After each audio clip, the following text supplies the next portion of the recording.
just all seems so unfair. You know, everything has seemed so unfair for Arya from the moment that she fled, you know, in King's Landing and witnessed her father killed and then Yoren killed. It's just every time she sees someone who seems admirable, they get killed. She's not a little kid anymore, and she's had all of that stripped away from her. And this is just another nail in the coffin of her childhood, really. And I think that as dark a place as she is in going into that trial, she leaves it in a darker place. Arya, don't! Let me go! I think she believes it's just really, you know, the strong survive, and if you're not capable of killing your enemies, they're going to kill you, and that's all there is to it. And so the concept that there is some higher notion of justice that's this abstract thing out there that people should adhere to is she just hasn't seen any evidence that that's a real force in the world. And in fact, the opposite seems to be true, where injustice prevails and people who believe in justice, like her father, are dupes and are going to be betrayed and slaughtered. Looks like the god likes me more than your butcher's boy. Burn in hell! I urged him to surrender peacefully. But the king didn't listen to me. Burn them all, he said. Burn them in their homes, burn them in their beds.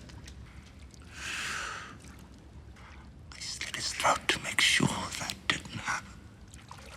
I think the great reveal of that scene is that Jaime was actually heroic in that moment and actually was saving lives.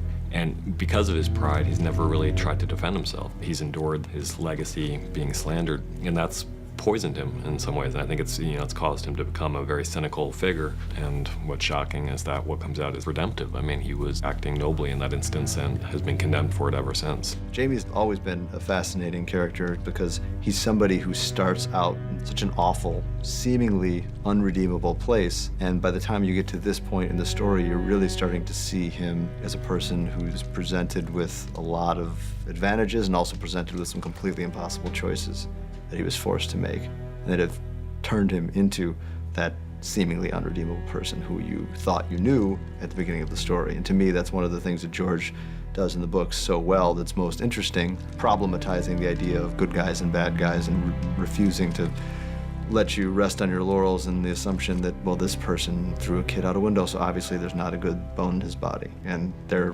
actually is. I can't force them to meet us in the field.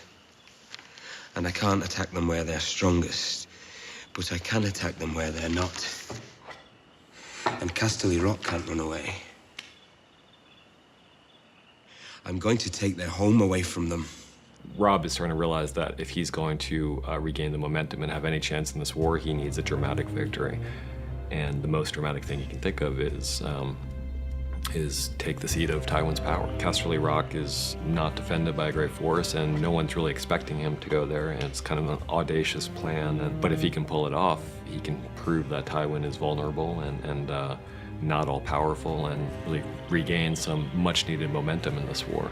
Just as the destruction of Winterfell has a tremendous symbolic weight for the Stark family, so the capture of Casterly Rock would have a huge symbolic weight for the Lannisters. There is only one person in this kingdom with that kind of army who hasn't already sided with the Lannisters. The man whose daughter I was supposed to marry. Walder Frey. Well, I think what Karstark says to him is probably true, you know, in that marrying Talisa was a huge mistake strategically. You know, I mean, for Robb, I think it had nothing to do with strategy. He fell in love with this woman and he wanted her as his wife, and he doesn't regret that at all. But strategically, it meant that he lost the alliance with the Freys, and I think that created a kind of whispering and dissent in the ranks where there hadn't been any before. They saw that their king broke his vows, and everyone knew about this promise, and then he broke that promise. So I think that was probably the decision that has had the most adverse consequences for Robb as king and as general of this army.